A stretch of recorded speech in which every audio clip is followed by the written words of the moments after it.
안녕하십니까. HR리스트 김피입니다. 자, 오늘은 이제 현장 직무 교육, 그래서 되게 OJT라고 우리가 알고 있는데요. On the Job Training. OJT에 대해서 최근에 현장 직무 교육에 대한 관심이 커지면서, 그리고 학습자의 경험을 뭐 여행처럼 전이 설계하는 관점에서 중요성이 지금 높아지는 것 같아요. 반면에 현장 직무 교육엔 OJT에 대한 또 선입견이 좀 있습니다. 해도 그만, 안 해도 그만. 그리고 OJT 교육은 누가 기획하고 주도하고 누가 평가해야 되는가에 대해서 명확하게 업무 분장이 지금 안 돼 있는 것 같아요. 그래서 관심은 커졌는데 또 선입견은 있는데, 그리고 역할에 대한 업무 분장이 명확하지 않음에도 불구하고 OJT 현장 직무 교육에 대해서 우리가 어떤 시각으로 바라봐야 되는지에 대한 이야기를 하려고 합니다. 참고로 뭐 여러분 다 아시겠지만 제가 현직에 있는 동안에 20년 동안 HRD 부서에서 근무하는 동안에 실질적으로 대졸 신입사원 교육, 이걸 한 17년간을 제가 기획하고 운영했어요. 물론 이제 팀장이 되고 실무자에게 넘겨주기 전까지 제가 다 기획을 했습니다. 그래서 제가 재직했던 회사들 옮겨가면서 재직했던 회사의 대졸 신입사원 교육을 정립하면서 입문, 그다음에 현장 체험, OJT 이런 부분을 좀 세팅을 했었거든요. 그래서 뭐 유통뿐만 아니라 IT 중개기 제조회사, 국내 기업, 해외 기업, 다양한 회사에서 재직하는 동안에 대졸 신입사원들을 위한 OJT 교육, 이걸 세팅한 적이 있습니다. 그 경험을 토대로 해서, 그리고 최근에 강조되고 있는 그 HRD 트렌드 엮어가지고 같이 좀 말씀을 드리고자 해요. 물론 제가 최근에 제 블로그, 네이버 블로그 HR리스트에 올려놓기도 했습니다. 제 블로그에 가시면은 최근입니다. 6월 12일자로 글을 올려놨는데요. 이걸 중심으로 좀 말씀을 드리고, 또 한편으로는 이와 같은 관심이 크다 보니까 실질적으로 현장 OJT 교육이 잘 되기 위해서 필요한 내용들, 또 지식이나 스킬들, 이런 부분에 대한 강의 의뢰가 있습니다.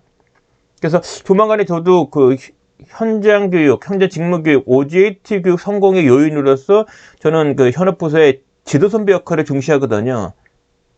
그러니까 부서 내의 베테랑 사원, 뭐 직급으로 치면은 대리 마로봉이나 과장급. 근데 그걸 멘토링이라고 부르기도 하지만 조금 구별할 필요는 있을 것 같아요. 지금 시급한 거는 멘토링 이전에 뭔가를 바로 알려주고 바로 일을 해내야 되는, 그런데 필요한 지식과 스킬을 습득시키려면은 트레이닝 관점이 좀 필요한 거예요. 그래서 지도 선배라는 관점이 먼저 급하고, 근데 조금 더 신입사원을 조직에 연착륙시키고 싶어, 안정화시키고 싶어, 그러려면은 직무 수행뿐만 아니라 직장생활 전반에 대한 것도 알려줘야 되겠죠. 그러려면 사실 그때는 멘토링이에요. 근데 급한 거는 사실 지도 선배 역할이 먼저 선행이다. 그게 지금 안정화되면은 멘토링을 해서 계속 신입사원에 대해서 우리가 지도해야 될 내용 부분을 좀 넓게 볼 수 있는 거죠. 그럴 때는 멘토링이 되죠. 그래서 초기 입사 후 3개월이라는 그 기간 내에 집중적으로 신입사원들이 현업부서의 n분의 1로서 자기 역할을 알고 직무를 알고 그것에 필요한 지식과 기술을 알아서 한 사람의 목을 해내기 위해서 필요한 거는 OJT인데, 이때 필요한 것은 현업부서의 베테랑 사원, 지도 선배 역할이 매우 중요하다는 걸 여러분에게 좀 말씀드리고 싶어요. 그래서 현장 직무교육, OJT는 반드시 시행돼야 되는데, 도대체 어떻게 해야 효과적인 거냐, 어떻게 해야 되느냐, 이에 대한 이야기를 좀 나누고자 합니다. 좀 살펴보겠습니다.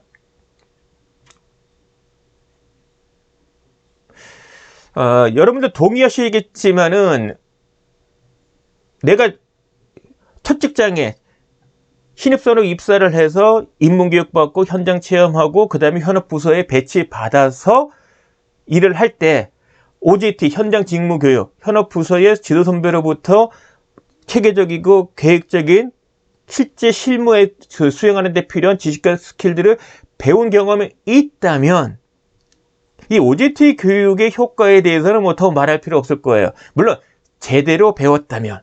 근데 마치 이 OJT 교육을 업무 인수인계, 뭐 반나절이나 하루나 뭐 일주일에 끝내버리는 그러니까 전임자로부터 신입사원이 당신 업무는 뭐요라고 개요, 오버뷰 정도로 이렇게 인수인계 받는 정도, 이건 OJT가 사실 아닙니다. 그래서 한 사람이 담당하고 해야 되는 직무에 대해 필요한 지식과 기술을 습득하는, 근데 일을 하면서 그 같은 지식과 기술을 습득하는, 그래서 체계적이고 의도적인, 대략 뭐 길게는 그러니까 수습기간이 90일 아닙니까? 90일. 거기서 인문교육, 현장체육 교육을 뺀 나머지 대략 8주에서 10주 정도가 OJT 기간이 돼요. 즉 8주에서 10주 동안 의도적으로 계획적인 체계적인 현장에서 필요한 지식과 기술들을 업무를 수행하면서 배우는 그 같은 구조화된 교육이 OJT인데, 이와 같은 것을 받았다면은 그 효과에 대해서는 반문하지 않을 겁니다. 문제는 그런 OJT 교육을 제대로 안 받았어. 이 경우가 걱정인 거죠. 왜? 안 해봤으니까. 근데 지금은 해야 되는 상황이란 말이에요. 시켜야 되는 상황이에요. 그러니까 이게 갭이 좀 있는 거예요. 내가 이 자리에 오기까지 나 혼자의 힘으로 했어. 이런 경우라면 OJT에 대한 부분의 효과를 사실은 아리까리 하겠죠. 근데 체계적 OJT 교육을 받았어. 근데 새로운 그러니까 우리 부서에 새로운 직원이 왔어요. 신입사원이. 그 OJT 교육 안 시키겠습니까? 효과가 있었는데. 더 중요한 건 부서 입장에서 봤을 때 새로운 신입사원이 왔을 때 빨리 자신이 맡은 일을 해내야 나머지 직원들이 편한 거 아니에요. 헤매고 있어 보세요. 도와줘야 될 거 아니에요. 그럼 자기의 시간이 그만큼 로스되는 거죠. 그래서 OJT 교육은 사실은 모두를 위한 겁니다. 부서장, 그 다음에 기존 선배 사원들 다 위한 거예요. 순수하게 신입사원만 위한다는 것보다는 부서 전체의 역량 발휘하는데 신입사원이 마치 우리 그 체인으로 연결되어 있는데 신입사원이 체인이라는 게 하나 더 왔단 말이에요. 이 신입사원의 체인의 강도가 기존의 직원들, 같이 근무하고 있는 선배들의 그 역량만큼이 돼야 힘이 발휘될 거 아니에요. 물론 잘 뽑기도 하지만 또 사실 잘 가르쳐줘야 됩니다. 그래서 신입사원 그 대상으로 하는 OJT 교육은 해도 그만 안 해도 그만이 아니고요. 반드시 해야 되는데 단순한 업무 인수인계 이 급이 아니라는 겁니다. 그래서 이거를 어느 부서의 신입사원은 효과적인 OJT를 하고 있고 체계적으로 어디는 안 하고 있어. 이러면 안 된다는 거죠. 이거는 교육 제도예요. 누구나 해야 되는 겁니다. 그리고 그것에 대한 학습 목표는 명확해요.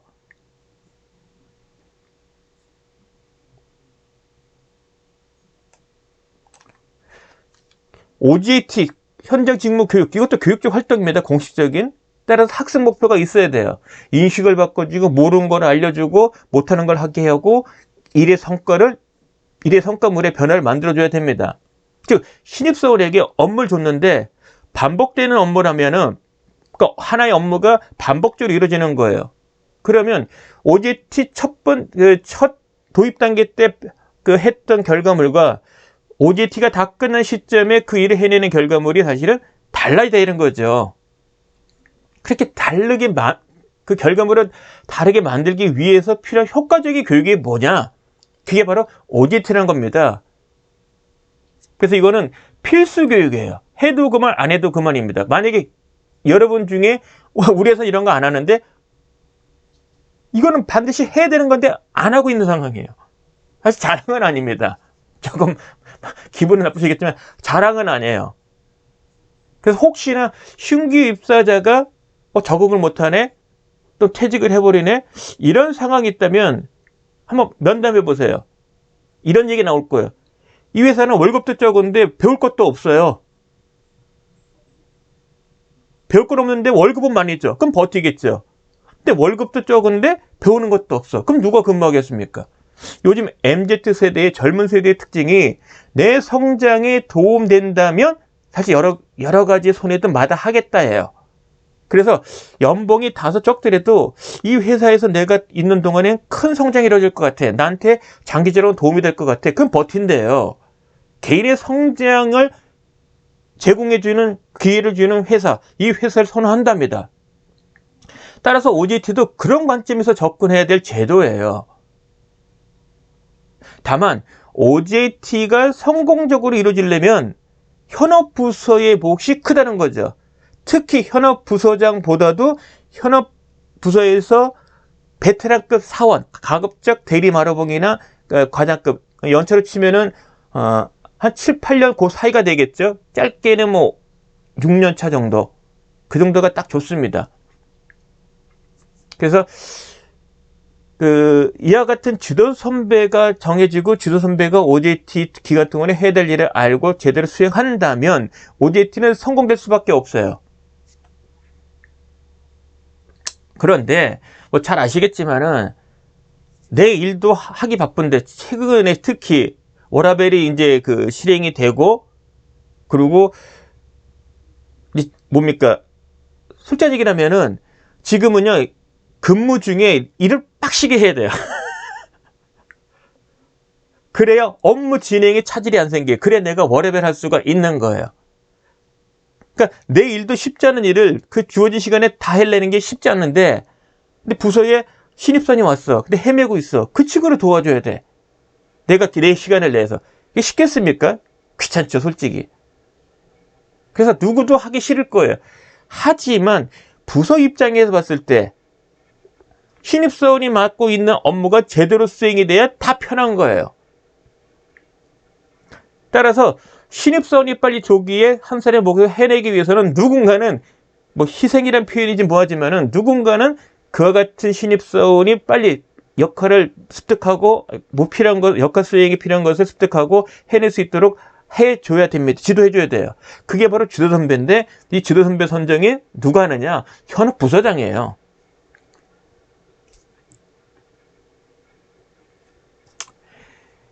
지금 말씀드린 것처럼 MZ세대는 뭔가 내가 도움되는 것을 내가 받고 있어. 그러면 버팁니다. 그래서 OJT 교육은 그런 관점에서도 신입사원한테는 효과적인 도움이 되는 교육제도인 건 분명해요. 근데 이게 제대로 되려니까 지도선배라는 역할이 필요한 거고, 지도선배가 그 역할을 제대로 알고 할 줄 알아야지 이게 성공이 된다. 근데 이 부분은 현업 부서의 몫이라는 거예요. 교육주관부서나 교육 담당자가 이거는 개입할 수 있는 게 없어요. 단지 제가 지금 여러분이 설명드린 것처럼 회사 차원의 교육제도 중에 하나로서 현장 직무교육 OJT 제도를 기획하고, 한 해 한 해의 신입사원 입사했을 때마다 OJT 운영 계획안을 수립을 해서 그것에 따라서 지도 선배를 양성을 해주고, 지도 선배를 통해서 각 신입사원마다의 OJT 기간 동안의 지도 계획을 짜고, 지도 계획에 따르는 학습 과제에 대한 매일같이 1대1 지도를 해주고, 신입사원이 학습한 것을 기록으로 남기는 OJT 일지를 작성하게 해주고, 코칭도 해주고, 상담도 해주고, 그 신입사원에게 도움되는 학습 과제에 대해서는 그 부분을 가장 잘 알고 있는 사내 직원을 통해서 학습이 이루어지도록 연결도 해주고, 그리고 생활 태도력 변화는 우리 회사 내에 통용되는, 모두에게 적용되어지는 핵심 가치 실천에 필요한 행동과 마인드, 이런 부분들을 몸에 배게 만드는 이런 역할을 누가 해야 되는데, 그게 바로 OJT 지도 선배라는 겁니다. 근데 이렇게 좋은 걸 왜 안 하느냐? 어려우니까요. 누군가 지도 선배를 해야 되잖아요. 그게 없으니까 못 하는 거예요. 사실 이건 돈 문제가 아닙니다. 그 교육부서가 없다고, 이게 교육 담당자가 없다고 해서 이게 실행이 안 되는 건 아니에요. 현업 부서장이 사실은 알고 할 줄 안다면, 부서장 자신이 신입사원 때 OJT 교육을 제대로 받았다면 사실 현업 부서장 주도를 해도 돼요. 그걸 한다고 교육주관부서에서 HR 담당자가 하지 마십시오, 이런 소리 안 하거든요. 오히려 권장할 만한 거죠. 그렇다면 현장에서 현업부서에서 지도선배가 정해진다면 그 역할이 뭐냐? 좀 전에 말씀드린 것처럼 이와 같은 부분을 교육주관부서 HR 담당자가 하는 게 아니고, 이와 같은 요령을 알려주는 거는 HRD 담당자가 해야 돼요. 지도 선배 양성 교육을 통해서 지금 OJT 지도 선배들이 알고 할 줄 알아야 되는 것을 알려줘야 됩니다. 그 지도 선배 양성 교육은 교육부서 HRD 담당자의 몫이에요. 하지만 지도 선배로서 해야 되는 지도계획서 작성, 현장 직무 교육 실행, 일지 중심으로, OJT 일지 중심으로 해서 코칭해주고 피드백해주고 회사 생활에 도움되는 멘토링 해주는 것, 이런 부분은 지도 선배가 스스로 할 줄 알아야 되는 거예요. 교육주관부서나 HRD 담당자는 지도 선배가 그런 것을 할 수 있도록 양성을 해주는 교육은 해야 되는 거고요. 그래서 제가 현직에 있을 때는 OJT 지도 선배 양성 교육을 반드시 했습니다. 짧게는 4시간짜리 또는 8시간으로 실시를 했어요. 그래서 OJT가 성공이 되려면 제도가 중요한 게 아니라 그 제도 운영한 대로 할 수 있는 지도 선배 양성이 중요하다. 이거 잊지 마시고요.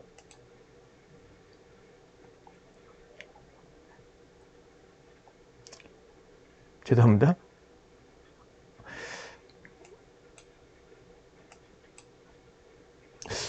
OJT는 말 그대로 현장에서 업무를 수행하면서 직무 수행에 필요한 교육, 그러니까 수행해야 될 직무, 특정 과제이든 이 부분을 수행하는 데 필요한 것을 배우고 그걸 해보는 거예요. 근데 혼자 하는 게 아니라 지도 선배의 그 도움, 현업부서장의 그 지원 하에서 이루어진다는 거죠.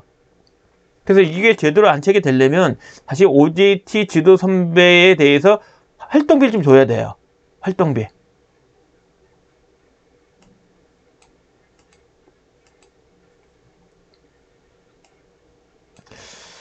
제가 현직에 있을 때는 물론 회사마다 차이가 있겠지만은 뭐 그것도 시차에 따라 좀 금액이 달라지겠지만 대략 신입사원 한 명당 지도 선배한테 신입사원이 한 명이면은 10만 원 정도 한 달에 일주일에 한 번 정도는 그래 커피 먹어라.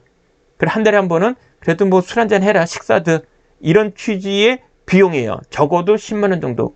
근데 한 사람이 지도 선배에 두 사람이 신입사원이면은 치사기가 15만 원이 아니라 20만 원 주시라. 이 정도는 해야 이거 말 그대로 고생이거든요. 그래 금전적 보상해 주는 거고요. 그리고 지도 선배의 이 활동에 대해서는 강의 시간 또는 교육 이수 시간의 제도가 도입된 회사라면 인정해 주세요. 8주 10주 동안에 이와 같은 지도 선배 역할 부분이 강의 시간으로 그 다음에 교육 이수 시간으로는 상당히 가장 많은 시간의 그 과목으로 인정을 해주는 것이 타당합니다. 사실 그러자면 누가 이거 하겠습니까?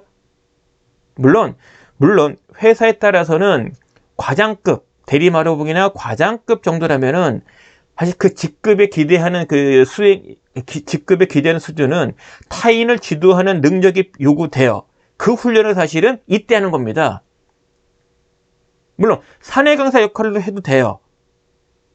하지만 지도 선배의 역할을 하고 그 다음에 특정 교과목에 대한 사내 강사 역할도 해낸다면, 그렇게 성장한다면 부서장이 됐을 때 부서원에 대한 지도 능력, 강의 능력은, 교육 능력은 한 단계 업되는 거죠.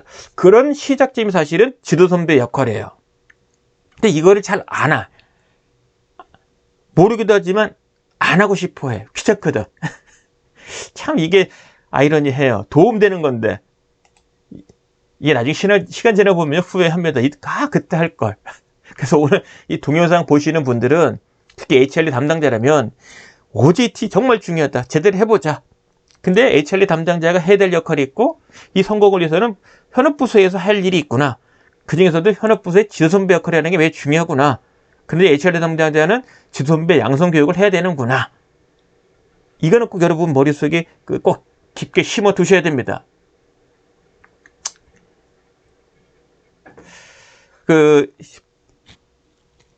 현업에서 직무 수행에 필요한 그 전문 역량, 이 전문 역량을 업시키는 가장 효과적인 방법이 뭡니까? 라고 묻는다면 여러분들 다양하게 나올 거예요. 외부 교육만 신청할 거예요. 근데 막상 외부 교육 가도 아쉬운 게 많아요.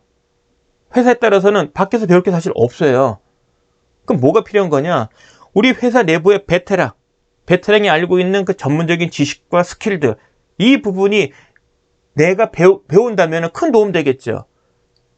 근데 OJT 교육은 그런 선상에서 아주 도움되는 교육이고요. 또 보완책으로 IDP라는 게 있죠. 개인별 능력개발교회.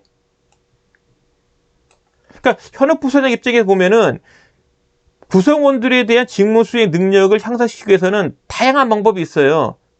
제일 좋은 건 1대1 코칭이죠. 부서장이 직접 자신의 노하우 알려주는 거예요. 그게 어려워? 뭐 교육자료, 책이든 동영상이든 뭐 그것도 어려워? 그러면은 뭐 사내 교육에 보내준다든지 또는 외부 교육한다든지 교육도 다양합니다. 뭐 컨퍼런스 포함될 수 있고 포럼도 될 수 있고 박람회도 될 수 있고요. 전시회도 될 수 있고 다양한 방법들이 많아요. 그런 부분들을 구성원 한 사람 한 사람의 직무수행 능력, 즉 직무수행에 필요한 전문 역량, 그거를 감안을 해서 개개인별로 1년 단위로 직무 전문성 높이기 위한 학습 교육기획, 학습 기획 부분을 우리 제공해주자. 그게 바로 개인별 능력개발 계획 IDP예요. 근데 신입이라면 먼저 OJT 끝나면 IDP로 연계가 돼야 되는 거죠. 그 다음 뭐 있습니까? 현업부서에서 만든 직무 전문 역량에 관련된 교육을 이수시키면 되죠. 이 부분은 현업부서의 직무 전문 역량에 대한 사내 강사가 양성이 또 필요한 거죠. 이게 다 엮여야 되는 거예요. 그래서 신입사원 OJT 교육은 큰 타이틀로 보면은요, 직무 전문성에 대한 역량 개발.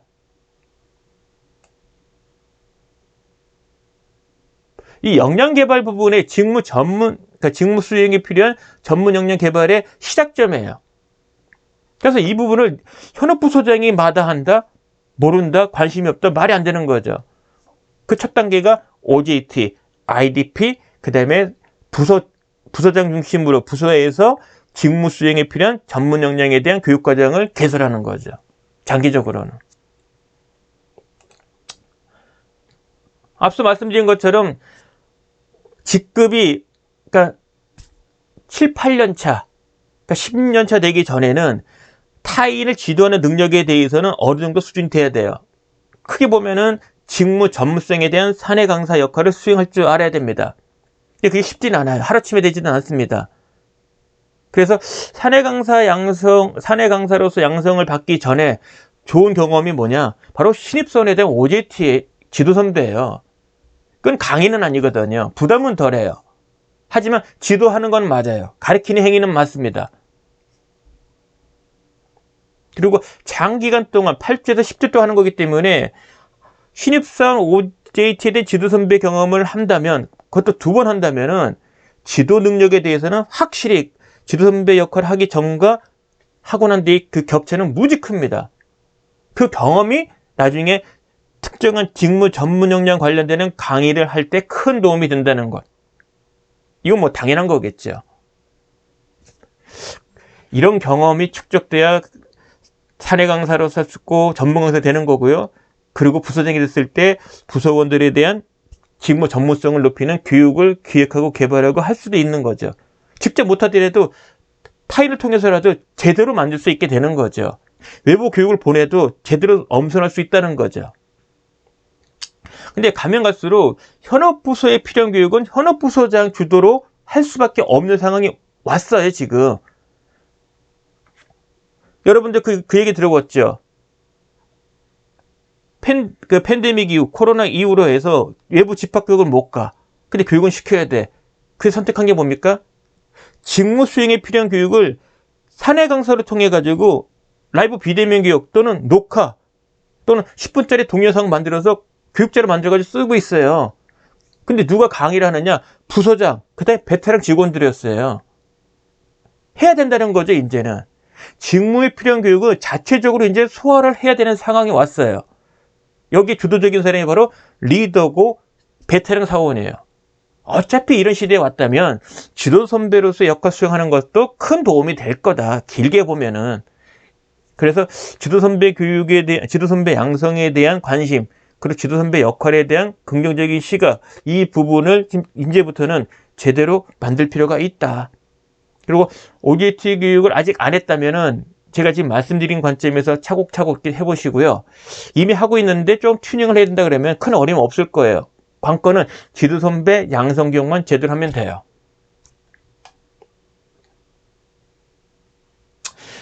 지도 선배 입장에서 보면 부담될 수도 있는데, 쉽게 생각하면은 지도 선배가 자기가 지구 내부 부서의 베테랑이 신입사원 1년 동안에 겪었던 일을 역산해 보면 돼요.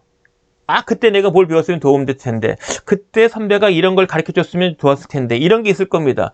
그런 관점에서 접근하면 돼요. 이 교과서처럼 딱 정해진 게 아니에요. 부서장과 지도 선배의 합의 하에서 그러니까 지도할 과제, 학습 과제를 선정하는 겁니다. 교육주관 부서나 HR 담당자가 주는 건 아니에요. 그리고 이와 같은 OJT가 부서마다 한 번, 두 번, 세 번씩 이렇게 진행하다 보면 학습해야 될 과제는 나와요. 그러니까 시간이 갈수록 이런 데 고민은 안 해도 된다는 얘기죠. 그리고 신입사원 할 때마다, OJT 할 때마다 결과물이 남지 않아요. 바인더로 그냥 교육자료 이런 게 남지 않습니까? 그런 걸 활용하면 되죠. 그래서 투입 시간의 양은 갈수록 줄어듭니다. 갈수록 줄어들어요.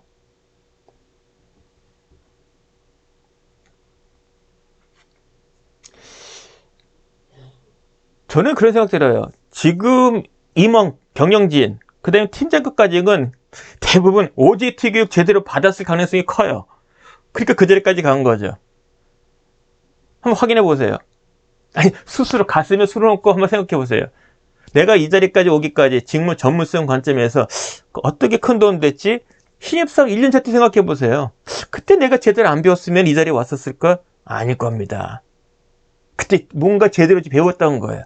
그래서 어떻게 보면은 선순환에 들어간 거죠. 근데 이제는 100% 되는 상황이다. 제도가 안 돼 있으면 경영진 입장에서는 이런 OJT가 제도가 아니야? 필수 제도가 아니야? 교육 제대로 만들어야죠. 팀장들, 내가 그렇게 효과가 있었는데 왜 우리 부서는 안 해? 해야죠.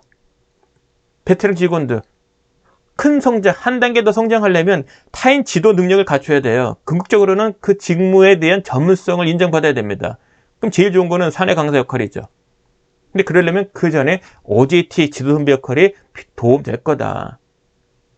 이런 대로 안 하시겠습니까? 그래서 제 블로그에 가시면은 요 관련돼서 글들을 많이 올려놓은 게 있으니까요. 여러분들 잊지 마시고요. 제 블로그로 좀 오시고요. 이게 제 블로그 아시죠?